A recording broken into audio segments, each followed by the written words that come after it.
नमस्कार, बहुत स्वागत आप सभी का एबीपी गंगा के इस न्यूज बुलेटिन में। आपके साथ मैं हूं राजेंद्र देव और शुरुआत लखनऊ से आ रही एक बड़ी खबर के साथ। चुनाव आयोग से जुड़ी बड़ी खबर इस वक्त हम आपको दे रहे हैं। मुफ्त बिजली अभियान पर चुनाव आयोग ने रिपोर्ट मांगी। समाजवादी पार्टी के 300 यूनिट मुफ्त बिजली अभियान पर चुनाव आयोग ने रिपोर्ट मांगी है। कई जिलों के निर्वाचन अधिकारियों से रिपोर्ट की मांग की गई है। इसके खिलाफ निर्वाचन आयोग में शिकायत भी की गई थी और शिकायत के बाद निर्वाचन आयोग ने यह रिपोर्ट मांगी है। अपने जिले के निर्वाचन अधिकारियों से रिपोर्ट मांगी है इस अभियान के बारे में, क्योंकि इस अभियान के खिलाफ शिकायत की गई थी। शैलेश अरोड़ा फोन लाइन पर है। शैलेश, शिकायत क्या थी और निर्वाचन आयोग ने रिपोर्ट क्या मांगी है? देखिए, समाजवादी पार्टी की तरफ से जो 300 यूनिट मुफ्त बिजली देने का वादा किया, देखिए वैसे तो आम आदमी पार्टी ने इसके वादा किया, लेकिन इसके बाद समाजवादी पार्टी एक कदम और आगे बढ़ी और उसके बाद उन्होंने एक रजिस्ट्रेशन लिंक जारी किया कि लोग उस पर आए, अपना रजिस्ट्रेशन कराएं, अपना नाम लिखाएं। इसी को लेकर एक शिकायत दर्ज कराई गई थी एक व्यक्ति की तरफ से कि ये चुनाव में प्रलोभन देने का एक तरीका है और आचार संहिता का उल्लंघन है। इस तरह की शिकायत की गई थी। इसके बाद अब निर्वाचन आयोग ने सभी जिलों से इसके बारे में जानकारी मांगी, क्योंकि एक फॉर्म भी जारी किया गया था समाजवादी पार्टी की तरफ से, उसको भरवाया जा रहा था। कहीं ना कहीं देखिए, जो लोगों फॉर्म भरते तो पार्टी को एक ये अंदाजा होता कि कौन लोग इसके पक्ष में उनके साथ है, तो इसी को लेकर आपत्ति दर्ज कराई गई थी। निर्वाचन आयोग ने सभी जिलों से इसको लेकर देखिए रिपोर्ट मांगी है, इसके बारे में पूरी जानकारी मांगी है और उस रिपोर्ट, उस जानकारी के आधार पर आगे निर्वाचन आयोग ये फैसला लेगा कि क्या ये आचार संहिता के उल्लंघन में आता है या नहीं आता है। इन सभी चीजों की उसके बाद आगे एनालिसिस की जाएगी, जो रिपोर्ट सभी जिलों से आएगी और उसके बाद आगे निर्वाचन आयोग अपना कोई फैसला लेगा। शैलेश, आप कह रहे हैं कि एक इंडिविजुअल ने, एक प्राइवेट पर्सन ने ये शिकायत की चुनाव आयोग से कि ये प्रलोभन देने की बात है और आचार संहिता का खुला उल्लंघन है, और उसकी शिकायत को संज्ञान में लेते हुए रिपोर्ट मांगी गई है। जी बिल्कुल, देखिए ये शिकायत हुई थी और उसके बाद ही इसको लेकर अब निर्वाचन आयोग ने इस पूरे मामले में जानकारी मांगी है। ये रिपोर्ट कब तक देनी है निर्वाचन अधिकारियों को? इस बाबत कोई जानकारी शैलेश आपके पास?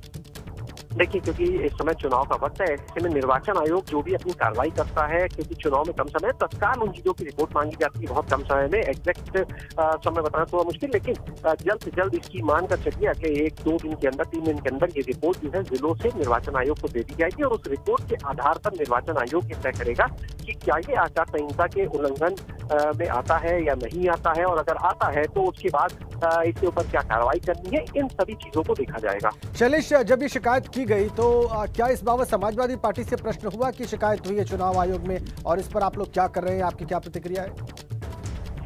देखिए, समाजवादी पार्टी का साफ कहना है कि जिस तरह से सभी दल अपने वादे करते हैं, उसी तरह से अपने घोषणा पत्र जारी करते हैं, उसी तरह का एक प्रयास उनका भी है और पार्टी का मानना है कि आचार संहिता का उल्लंघन नहीं है। इसीलिए उन्होंने ये लिंक जारी किया था, तो उनका स्टैंड क्लियर है। लेकिन अब निर्वाचन आयोग ये तय करेगा कि जो समाजवादी पार्टी का स्टैंड कुछ भी हो, लेकिन जब निर्वाचन आयोग को तय करना है कि इसमें क्या आचार संहिता का उल्लंघन हो रहा है या नहीं हो रहा है। बिल्कुल ठीक आपने, ये निर्वाचन आयोग को तय करना है और वो तभी तय होगा जब उनके निर्वाचन अधिकारी ये रिपोर्ट उनको सौंपेंगे और उस रिपोर्ट पर मंथन के बाद चुनाव आयोग इस निष्कर्ष पर पहुंच सकता है कि ये प्रलोभन की श्रेणी में आता है या आचार संहिता के उल्लंघन की श्रेणी में आता है या नहीं आता है। बहुत धन्यवाद शैलेश आपका इन तमाम जानकारियों के लिए। तो बड़ी खबर इस वक्त शैलेश आपको दे रहे थे। मुफ्त बिजली अभियान जो समाजवादी पार्टी का है, 300 यूनिट मुफ्त बिजली अभियान, और जिसके लिए नाम लिखवाने की अपील भी की जा रही है लोगों से, वो इस वक्त चुनाव आयोग की जांच के दायरे में है। चुनाव आयोग से शिकायत की गई कि यह प्रलोभन देने का मामला है, आचार संहिता के खुले उल्लंघन का मामला है, और उसके बाद समाजवादी पार्टी के खिलाफ जो शिकायत हुई, निर्वाचन आयोग ने निर्वाचन अधिकारियों से रिपोर्ट मांगी है। एक बड़ी खबर इस वक्त आगरा से मिल रही है। नाश्ता बनाते वक्त वहां पर गैस सिलेंडर फट गया है और हादसे में 6 लोग जख्मी हुए हैं। सिलेंडर फटने से मकान भी ध्वस्त हो गया है। शाहगंज इलाके में यह हादसा हुआ है। 6 लोग जख्मी इस हादसे में। बड़ी खबर आगरा से आ रही है। गैस सिलेंडर फटा है, नाश्ता बनाते वक्त मकान ध्वस्त। इतना जोरदार यह धमाका था, इतना दबाव था इस धमाके का। शाहगंज इलाके में हादसा हुआ है और मकान ध्वस्त, 6 लोग जख्मी बताए जा रहे हैं। प्राइमा फेसी जो जानकारी निकल कर आ रही है, हादसे में 6 लोग जख्मी बताए जा रहे हैं। नितिन उपाध्याय आगरा से हमारे साथ हैं। नितिन, इस हादसे के बारे में विस्तार से बताएं। ये शाहगंज इलाके में ये हादसा हुआ है और सिलेंडर लीक होने के बाद उसमें आग लगती है और आग लगने के बाद जो चीजें आउट ऑफ कंट्रोल होती है तो सिलेंडर पूरी तरह से फट जाता है और उसमें जो घर है वो भी उसका भी एक हिस्सा बड़ा क्षतिग्रस्त हुआ है। 2-3 लोग चोट ज्यादा आई है, कुछ लोग चोटेल हुए हैं और ये पूरी जो घटना रही है ये सीना शाहगंज इलाके में रही है। नाश्ते के वक्त ये सिलेंडर लीक होने से हादसा हुआ और उसकी वजह से 6 लोग घायल हुए हैं और पुलिस मौके पर है, आला अधिकारी मौके पर है और इलाज के लिए घायलों को भेज दिया गया है। बहुत शुक्रिया आपका नितिन। 6 लोग घायल हैं, इलाज के लिए उन्हें अस्पताल भेजा गया है।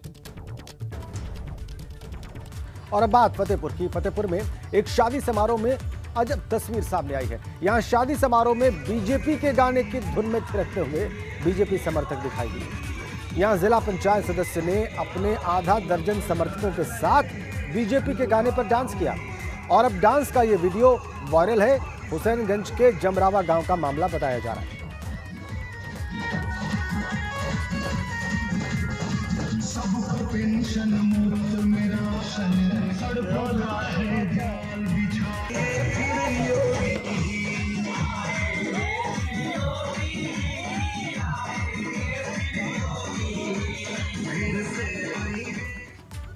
कंफ्यूज ना हो, ये शादी समारोह था जहां पर ये गीत बज रहा था और ये नृत्य हो रहा था। और आइए बात करते हैं टिकटों को लेकर भाजपा के मंथन की।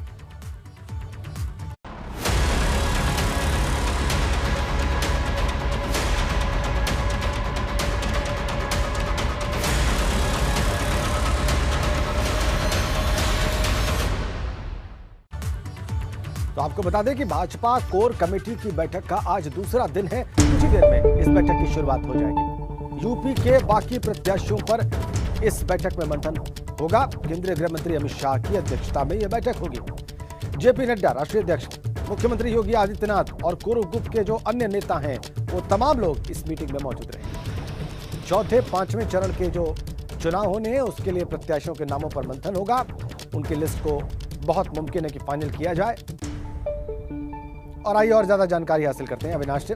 अविनाश शाह इस बैठक पर नजर बनाए हुए हैं और इस वक्त हमारे साथ सीधा कनेक्ट है दिल्ली से।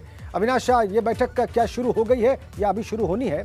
और कोर ग्रुप के जो भी सदस्य हैं उनमें से कुछ के नाम मैंने बताए हैं, उनमें से अगर कोई नाम छूट गया हो तो हमारे दर्शकों को जरूर बताएं। और मंथन किस विषय पर होगा, कितनी देर होगा? देखिए राजेंद्र, अगर बात करें तो बैठक अभी शुरू होने में थोड़ा वक्त है क्योंकि गृह मंत्री अमित शाह अभी बीजेपी के मुख्यालय में नहीं पहुंचे हैं। अगर उत्तर प्रदेश से बात करें तो उत्तर प्रदेश से मुख्यमंत्री योगी आदित्यनाथ, दोनों डिप्टी सीएम केशव प्रसाद मौर्य, दिनेश शर्मा, इसके अलावा प्रदेश अध्यक्ष स्वतंत्र देव सिंह और संगठन महामंत्री सुनील बंसल, ये लोग कोर ग्रुप की बैठक में शामिल हैं और ये सभी लोग बीजेपी के मुख्यालय पहुंच चुके हैं। बीजेपी मुख्यालय में अगर बात करें तो राष्ट्रीय अध्यक्ष जेपी नड्डा भी आ चुके हैं और राष्ट्रीय संगठन महामंत्री बीएल संतोष भी आ चुके हैं। इंतजार हो रहा है गृह मंत्री अमित शाह के पहुंचने का। जैसे ही वो पहुंचेंगे ये बैठक की शुरुआत हो जाएगी। अभी तक अगर भारतीय जनता पार्टी की बात करें तो कुल 195 उम्मीदवारों के नामों की घोषणा की है, जिसमें अगर बात करें तो पहले, दूसरे, तीसरे और चौथे फेज के उम्मीदवार हैं। वहीं अगर बात करें तो लखनऊ ऐसा जिला है जहां की अभी तमाम सारी सीटों पर उम्मीदवारों के नाम की घोषणा नहीं की गई है। उसको लेकर के भी यहां चर्चा की जा रही है कि किस तरीके से लखनऊ में किसको किसको टिकट बांटा जाए, क्योंकि लखनऊ की जो अगर कैंट की सीट की बात करें तो वहां कई दावेदार हैं। खुद रीता बगुड़ा जोशी अपने पुत्र के टिकट के लिए मांग कर उन्होंने यहां तक कह दिया है कि अगर उनके पुत्र को टिकट मिलता है तो अपनी सांसदी से इस्तीफा दे देंगी।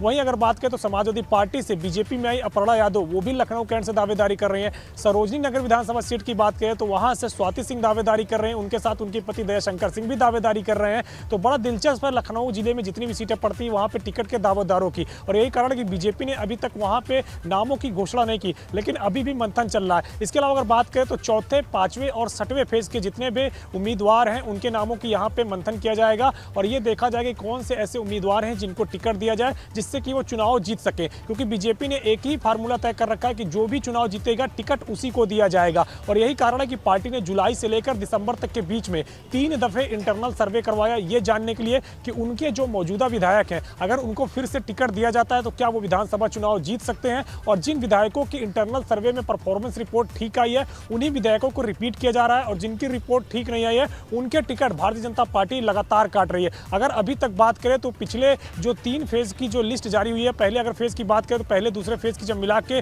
107 उम्मीदवारों की लिस्ट जारी हुई थी तो उसमें से 20 विधायकों के टिकट काटे गए थे। वहीं तीसरे फेज की जब लिस्ट जारी हुई तो 6 विधायकों के टिकट काटे गए थे। तो वहीं आज 5वें, 6वें और 7वें फेज के जब उम्मीदवारों की चर्चा होगी तो जो बीजेपी का इंटरनल सर्वे आया है उसमें जिन विधायकों की परफॉर्मेंस बेहद खराब है उनके टिकट काटे जाएंगे, बाकी अन्य नामों पर मंथन किया जाएगा। कल केंद्रीय चुनाव समिति की बैठक होगी जिसमें प्रधानमंत्री नरेंद्र मोदी, रक्षा मंत्री राजनाथ सिंह और इसके अलावा अगर बात करें तो केंद्रीय सड़क परिवहन मंत्री नितिन गडकरी भी शामिल होंगे। और फिर उसके बाद जिन नामों पर बीते कल और आज चर्चा होगी उस पर अंतिम मोहर लगाया जाएगा और फिर बाद में नामों की घोषणा की जाएगी। ठीक है, तो आप कह रहे हैं कि अभी 5वें, 6ठे और 7वें फेज के उम्मीदवारों के नाम पर मंथन होगा और आपने बताया कि किस तरह से उम्मीदवारों के जो टिकटार्थी थे उनमें से कईयों के नाम गायब थे। सिटिंग एमएलएस के पहले फेज में 20, उसके बाद 6। तो जाहिर सी बात है ये जो फेजेस के उम्मीदवार तय करने की बात है अविनाश, इस पर मंथन जो है थोड़ा सा अपने आप में चुनौतीपूर्ण होगा। बहुत बहुत धन्यवाद आपका अविनाश इन तमाम जानकारी। एक बड़ी खबर के साथ आगे बढ़ेंगे। खबर अयोध्या से है। गणतंत्र दिवस से पहले रेल दुर्घटना के साजिश की खबर आ रही है। रेल पुल के 3 हुक और 3 बोल्ट्स खोल दिए गए। इस पर और पटरी को पुल से जोड़कर रखने में बोल्ट महत्वपूर्ण होते हैं और कल सुबह इसी पुल से ट्रेनें गुजरी थी। किसी बड़े हादसे की आशंका थी। तो गणतंत्र दिवस से पहले यह बड़ी साजिश की आशंका यहां पर। हुक और बोल्ट खोल दिए गए थे जहां से ट्रेनें गुजरनी थी। रेल की पटरियों के साथ खिलवाड़। यहां पर पटरी के 3 हुक और 3 बोल्ट खुले हुए थे। सुबह ट्रेनें गुजरनी थी इसी पुल से, 3 ट्रेनें गुजरनी थी। साजिश यहां पर दिखाई देती है प्राइमा फेसी। वैसे निश्चित रूप से यह जांच का विषय है कि यह हुआ कैसे।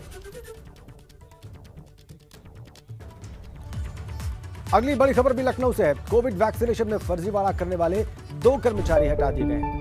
अलीगंज अर्बन सीएचसी और आदिल नगर पीएचसी में फर्जीवाड़ा हुआ था। दोनों मामलों में संबंधित कर्मचारियों को हटा दिया गया है। बड़ी खबर, अलीगंज अर्बन सीएचसी और आदिल नगर पीएचसी में फर्जीवाड़ा हुआ था और इन दोनों ही मामलों में संबंधित कर्मचारियों को हटा दिया गया है। बड़ी अपडेट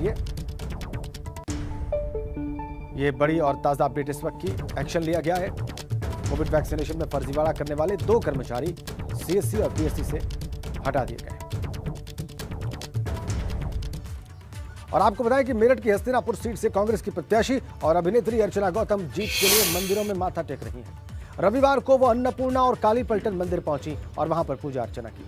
अर्चना गौतम कैंट स्थित औगरनाथ मंदिर भी पहुंची और पूजा के बाद उन्होंने आम लोगों के साथ संवाद कर मंदिर के इतिहास की जानकारी दी। मंदिरों में पूजा के बाद उन्होंने दावा किया कि चुनाव के लिए भगवान और वोटर दोनों ने आशीर्वाद दिया है और उनकी जीत। पहली प्राथमिकता मेरी ये होगी कि मैं हस्तिनापुर को एक टूरिस्ट प्लेस बनाऊं, ऐसा साधन लाऊं, वहाँ पे रेलवे स्टेशन, बस अड्डा सब होना चाहिए जिससे कि मेरे जो भाई हैं मुंबई में और जो देश विदेश में लोग हैं वहाँ पे हस्तिनापुर का जो मंदिर है, प्राचीन मंदिर है, वो देखने आए, वहाँ पे स्मारक देखने आए। तो मेरी ये प्राथमिकता रहेगी कि पहले मैं एक बहुत बड़ा टूरिस्ट प्लेस बनाऊँ हस्तिनापुर को। मैं बचपन से आ रही हूँ बट मुझे आज तक ये नहीं पता था कि उस स्मारक के पीछे एक कुआं बना हुआ है जहाँ पे हमारे शहीदों का रक्त बहा है। तो वो मैंने आज देखा और मुझे बहुत प्राउड फील हुआ कि हमारे देश में ऐसे क्रांतिकारी भी रहे हैं। तो मैं बस उनको नमन करना चाहती हूँ और बस भारत को सल्यूट करना चाहती हूँ। आगे बढ़ते हैं। गाजियाबाद के लोनी से निर्दलीय पर्चा भरकर आई रंजीता धामा ने बड़ा आरोप लगाया है। उन्होंने सोशल मीडिया के जरिए आरोप लगाया कि उनके नामांकन को रद्द करने की साजिश चल रही है। उन्होंने ये भी कहा कि अगर अधिकारियों के प्रेशर के कारण इस तरह का कोई काम हुआ तो सीएम आवास के सामने आत्मदाह कर लेंगी। रंजीता धामा लोनी नगर पालिका की चेयरपर्सन है और उन्होंने विधानसभा चुनाव के लिए निर्दलीय नामांकन किया है। अपने कुछ विश्वसनीय सूत्रों के द्वारा यह पता चला है कि लोनी विधायक नंदकिशोर गुर्जर कुछ अधिकारियों के साथ मिलकर मेरा पर्चा षड्यंत्र के तहत रद्द करवाने का प्रयास कर रहा है। अगर मेरे साथ कुछ इस तरह का हुआ, मेरा पर्चा रद्द हुआ या करवाया गया, तो मैं अपनी दोनों बेटियों और अपने परिवार के साथ मुख्यमंत्री आवास के सामने आत्मदाह कर लूंगी। अब आपको सीधा बीजेपी के प्रेस कॉन्फ्रेंस में ले चलते हैं लखनऊ। उसी के साथ कहना चाहूंगा 2017 के पश्चात भारत के प्रधानमंत्री नरेंद्र मोदी और नवनिर्वाचित मुख्यमंत्री योगी जी 2017 के पश्चात जिस प्रकार की राजनीति और विकास युक्त राजनीति उत्तर प्रदेश में रही, उत्तर प्रदेश आज गौरव का आभास करता है। आज उत्तर प्रदेश के 25 करोड़ जनता को मैं बधाई देता हूं कि आज उत्तर प्रदेश मोदी जी और योगी जी के डबल इंजन के सरकार के अंतर्गत एक सुरक्षित और समृद्ध प्रदेश है, एक सिक्योर प्रदेश है और एक एस्पिरेशनल स्टेट है।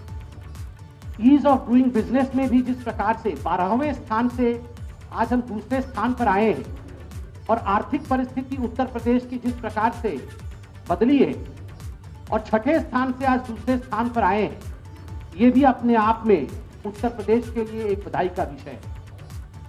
50 से अधिक ऐसे केंद्र योजनाएं हैं जिनमें आज उत्तर प्रदेश एक अग्रणी राज्य के रूप में काम करती है। ये दिखाता है कि 73वां स्थापना दिवस उत्तर प्रदेश का it's a milestone as far as development of Uttar Pradesh is concern. विकास का एक महत्वपूर्ण पायदान वो छू चुका है। जैसे मैंने आपको कहा, आज कुछ खुशी की बातें भी हैं तो कुछ दुख के विषय भी।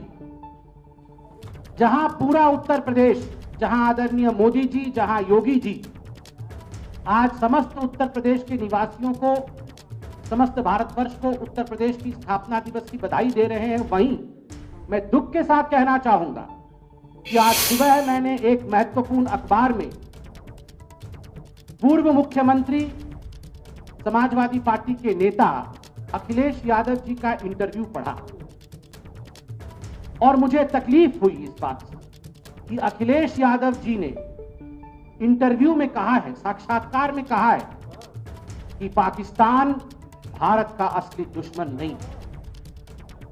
अखिलेश यादव जी का कहना कि वो पाकिस्तान को भारत का असली दुश्मन नहीं मानते हैं और भारतीय जनता पार्टी केवल और केवल वोटों की राजनीति के कारण पाकिस्तान को दुश्मन मानती है।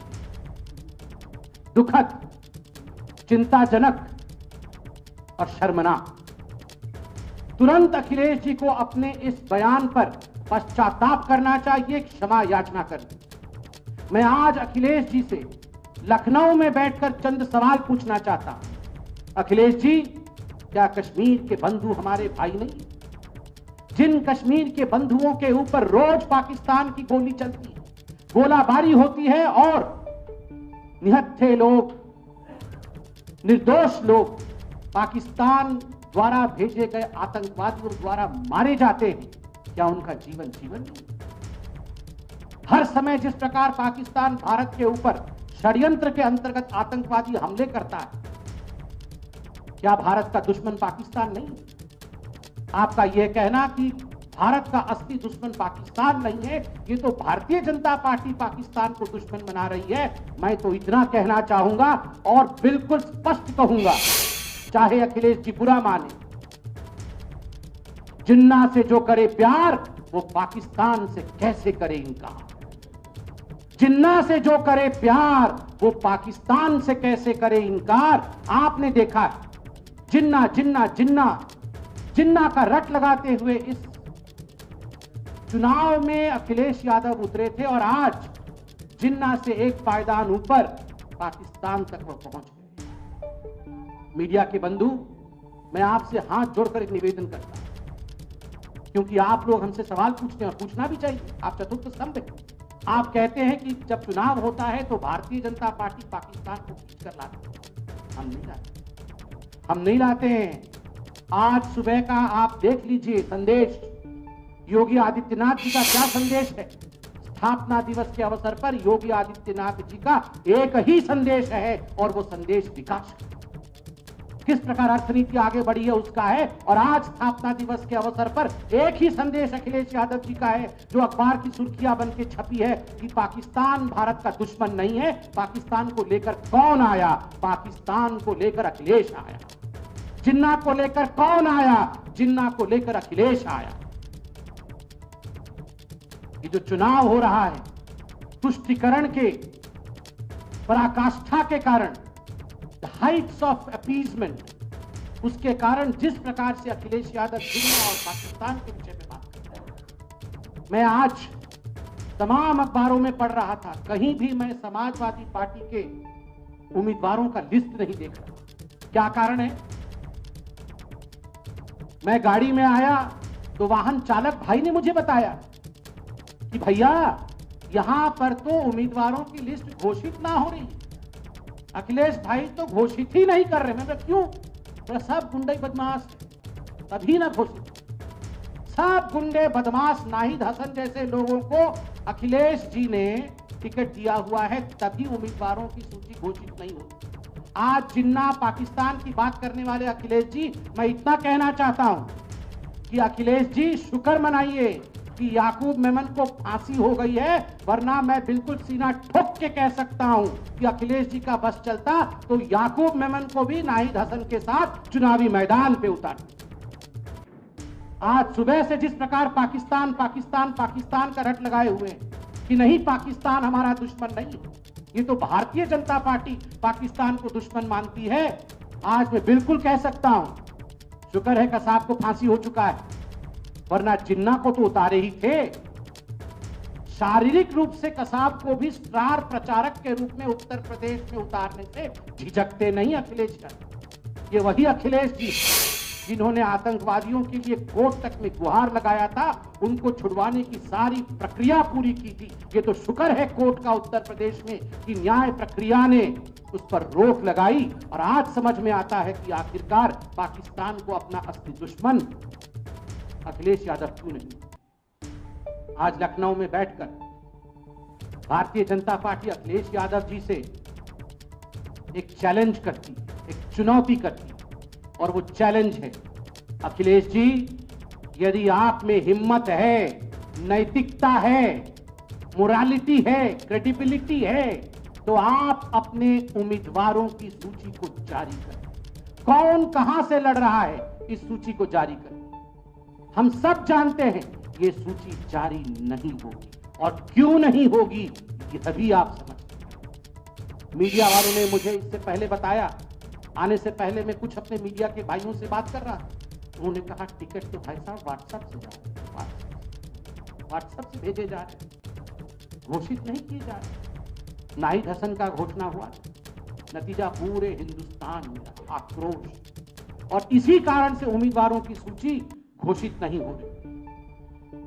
बंधुओं, कल मैंने यह भी सुना, टीवी में देखा, मैंने अखबारों में आज पढ़ा है, अखिलेश जी ने चिट्ठी लिखा इलेक्शन कमीशन। वो चाहते हैं कि हमारे जो मीडिया के बंधु बैठे वो ओपिनियन पोल ना दिखाएं, ओपिनियन पोल ना करें। स्वाभाविक है, आज ओपिनियन पोल पे बरसे हैं। मैं आज लिख के दे रहा हूं 10 मार्च को ईवीएम पे बरसे। आज ओपिनियन पोल खराब नजर आ रहे हैं, 10 मार्च को शाम तक बोलना शुरू कर देंगे ईवीएम खराब थे तभी हम हार गए। ना इनको जनता की ओपिनियन से मतलब है, ना इनको संस्थाओं के ईवीएम और कोर्ट से मतलब है, इनको केवल और केवल गुंडई से मतलब है और किसी विषय से मतलब नहीं। मैं अंत में सिर्फ इतना ही कहना चाहूंगा कि ये जो चुनाव है ये एक्सप्रेस वे का चुनाव है। This election is an election of express way, and this appeal of mine is the youth of Uttar Pradesh, the educated dynamic youth of Uttar Pradesh. It is a versus election, expressway of Bharatiya Janata Party versus the expressway of Samajwadi Party. The expressways of Bharatiya Janata Party are Ganga Expressway, Purvanchal Expressway, Bundelkhand Expressway, Gorakhpur Link Expressway. और जहां तक Samajwadi party का सवाल है, गुंडई expressway, रंगदारी expressway, दंगई expressway और mafia expressway. चुनना आपको गंगा एक्सप्रेसवे और गुंडई एक्सप्रेसवे, चुनना आपको है पूर्वांचल एक्सप्रेसवे और रंगदारी एक्सप्रेसवे के बीच में, चुनना आपको है बुंदेलखंड एक्सप्रेसवे और दंगाई एक्सप्रेसवे के बीच में, चुनना आपको है गोरखपुर लिंकवे और माफिया एक्सप्रेसवे के बीच में। और उत्तर प्रदेश की 25 करोड़ जनता बुद्धिमान है, ज्ञानवान है, विद्वान है, चुनेगी तो वो ज्ञान को ही, चुनेगी तो वो विकास को। बहुत बहुत धन्यवाद। कोई प्रश्न हो तो अवश्य पूछिए।